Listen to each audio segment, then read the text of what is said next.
Hi everyone, it's day 17 of the 3-week product build challenge, and today was all about working on the V0.2 version of the product. So today I started off with the overall architecture on how it should look for with respect to the overall roadmap that I have, right? Because the next upcoming releases that I am planning, which is tomorrow and day after tomorrow, I plan to have these sort of learning path. One was the learning path, and again was some sort of integration with the OpenAI API, which should have the ability to interact with real world case studies and a few other things, right? So what I can do still is just work on each specific parts of it and slowly release it one by one. But that way I felt that there will be a lot of tech debt that will grow up at the end, and it will be a huge pain. So what I tried today was to with keeping the next few things which I have in mind, the next few things, upcoming features that I have planned for the roadmap. I try to identify what should be the kind of flow, how should the user flow look like, and what is the kind of approach that I should take with respect to this overall strategy where my current contribution comes into picture. So based on all that, I plotted the user flow, created a user journey map for that, and based on all that, I started working on this feature, the one particular task of it. So once that was done, suddenly what actually happened is I saw a couple of people telling me that there were a few issues in the app. One was that the image in the app was not working. So there were a few images in the app, some 4 images or so. Those images were not working, which was just minor, nothing critical. Second one was, and the reason behind it was some sort of, I guess, timeout structure that maybe OpenAI team has or something, because I just copy pasted the link that was supposed to be displayed, the image of the address of the image, and while it was working till yesterday, now it was not. I mean, today it was not working. So I just copy pasted the entire image. I uploaded the entire image per se. And apart from that, there were just a few suggestions around what could be improved inside the app. Um, some felt that the answers were quite a bit straightforward and easy to identify, which was true, which I knew was true, because initially, while focusing on the first few people, I wanted to make sure that let it be in whatever state it is.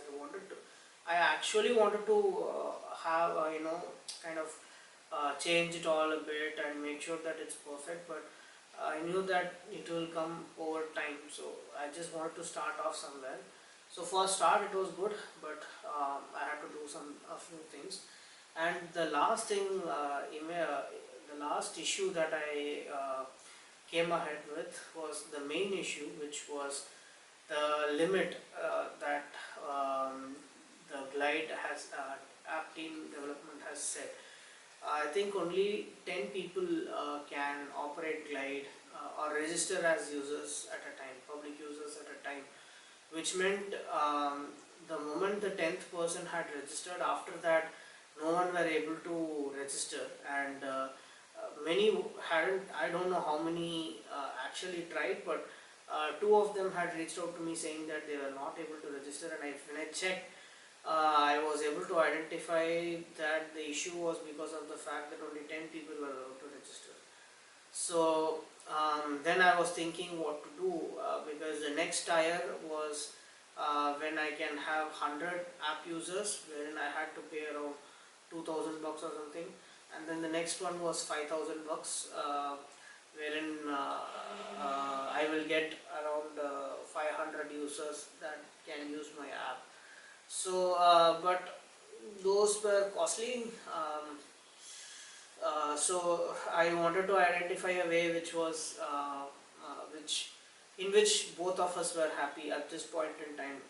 Until it is launched, I didn't want to constrain myself into anything of that sort. So what I did was I made the app public, which means anyone will be able to play the app without even registering.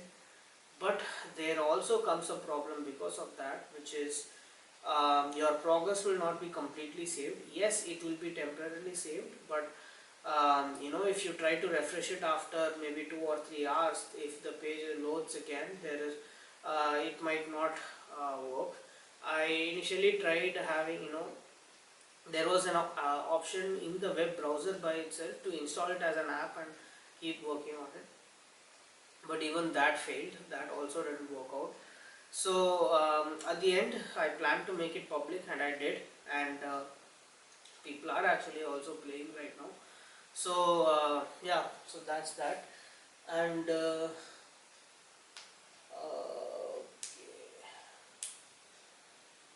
okay, so today, apart from that, I think today was all about just um, filling up the data part, I would say. I think filling up the data, creating the structure, these are all the most boring, time-taking tasks that are there, which are unavoidable. But without that, your app is not going to function. Most of the logic is almost there already. The logic part is not going to be a problem, but the data that is required for that, like now I was planning to do around 40 of those what was that, uh, 40 of those PM concepts, so 10 under each of those categories of defined, discover, define, develop and deliver. So that came to around 40 total concepts, right? So when I tried getting questions, the most important part was getting the proper questions. uh, the first problem that I had with, again, I just didn't have the patience or the mindset to sit and frame all those questions, because one, I'm not an expert in framing these kind of questions, and two, I'm just not good at it. So I didn't want to do it. So I had, the only option I had was reaching out to ChatGPT, and I framed almost like for framing out framing out the entire MCQ the way that I want took a lot of time. And even now, if you ask me, I am not say that I'm happy. I think this all leads back to where I left it off some time back. If you remember, during my prototype, the MCQ that I wanted to create, there were 10 questions, and then first I identified what topics I had to create from ChatGPT or something. Then I framed those questions, and then maybe I think I asked it for answers or something to fill it up. That concept might work, but still I don't think coming up with a good amount of answers and those questions is a possible option for me now. So initially, since I had a ChatGPT Pro subscription already, I used ChatGPT 4 to do all of this, which was again, I thought was again a bad decision because it was slow, and I had already spent a lot of time trying to give it all the context on how I want the answer to be. And if I again go back to a different screen with the chat with 3.5 or something, then the entire process is going to be, I'll have to repeat the entire process. I'll have to train with the context on everything I need and all that, and I was not ready to do that. And I and the second problem was that the ChatGPT 4 by itself was slow, way too slow. um, like for every response it took around, let's say, at least some 30 seconds to 1 minute for it to generate the entire content. And at least for out of 10 times, 9 times it got it wrong. I had to regenerate every questions. Think about the time it requires to regenerate 40 such questions, right? So and 9 may be a number, a very low number actually speaking, but these are the kind of issues that I came across, but still I don't have an option. The time that I actually had to leave ChatGPT 4 and move on to 3.5 was when, after some specific amount of numbers, I think the kind of um, the number of tries that I can, or number of prompts I can give ChatGPT completed, and I was not able to access ChatGPT 4 anymore. I could only able to access 3.5. So, but then thankfully it at least continued with 3.5 from there and didn't ask me to give entirely new. But even then, I understand the huge kind of difference that was present between 3.5 and 4, right? At least in 4, what happened was, if let's say I wanted to be in way X, at least after 3 or 4 instances, it will understand what I want, it will provide something with respect to that. But in 3.5, it was not even able to understand what I was trying to say. It was like trying to,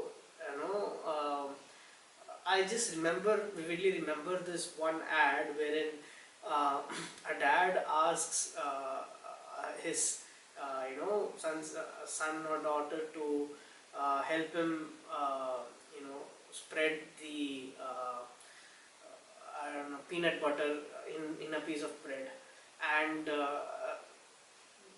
the son and the daughter is supposed to tell their dad on how he's supposed to do it, and only the dad will do it. They are not supposed to do it. So they keep trying to explain in simple English, and it's all about communication. So the dad will do everything random based on what they are saying, which will which will be observed when they actually think about it.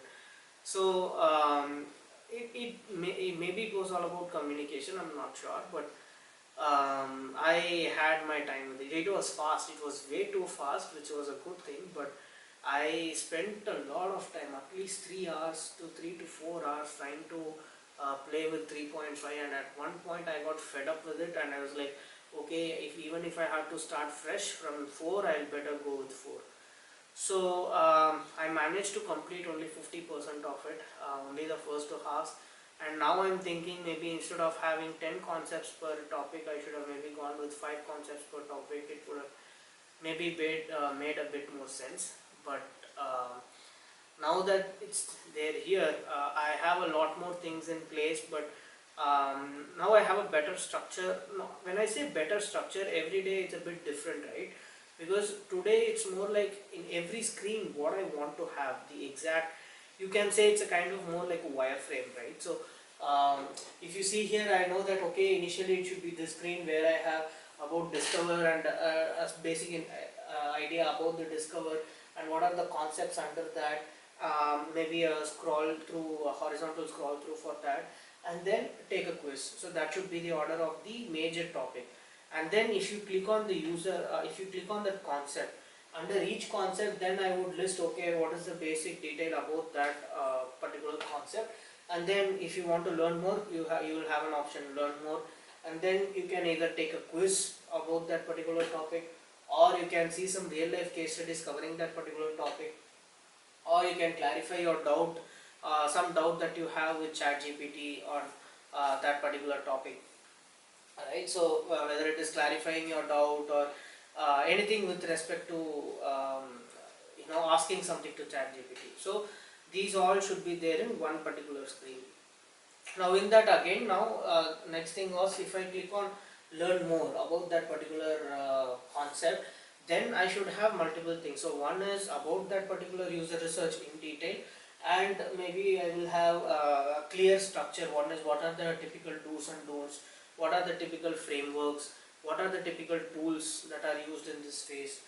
So these will be the top things, and then at the bottom I will have what are the key learning objectives. So one thing I missed out to say was, instead of having a generic approach, right? So initially I went ahead with generic approach. I think that is one key reason for the delay, wherein initially I thought, okay, I'll just frame 10 different questions on this particular topic and move on, and I started doing it for a few of them. But then I thought it was going nowhere, right? Like it was like randomly I was creating something, but two things came to my mind. One was wherein in UXL uh, they had these questions, and based on whatever you answer, they will give you the exact detail about that particular concept, right? So I wanted to make that matlab, I ask you a question about a particular topic, and based on what you answer, I'll show a detailed thing about that particular concept, and maybe if you want, you can go back learning more about it, or you can continue with the quiz, right? So I wanted to create that sort of an interface, and so then what I wanted to do was, first I thought I'll create the entire learning objectives for each topic, for each concept. Like for an example, in user research, what are 10 things I should know, and for each particular key learning objective I'll create one single question, right? So that was the approach that I later had. And so now what happened was, I had a better clarity here, right? So in user research, then what are the 10 key learning objectives, and if you click on each key learning objective, you will know, okay, this is what you have to know when you learn about this specific topic, right? So I guess that's the kind of clarity that I had today. What are all the screens that should be there, which component should connect to which other component, and how it should be connected. A detailed, a brief structure, the entire journey map of, not journey map, that's with respect to user journey. This was more about the flow of the app. So these two were done, and yeah, that's where I stand today. I think I initially thought of covering entire thing. It's already late in the night, but I thought of at least finishing it off today, and I just don't have the confidence that it will happen today. So I want to at least combine everything and complete it by tomorrow. So that's the plan I have. So yeah, hopefully I guess I'll do it. And yeah, please do comment, like, share and subscribe if you guys liked it. And I'll see you guys again tomorrow. Bye bye.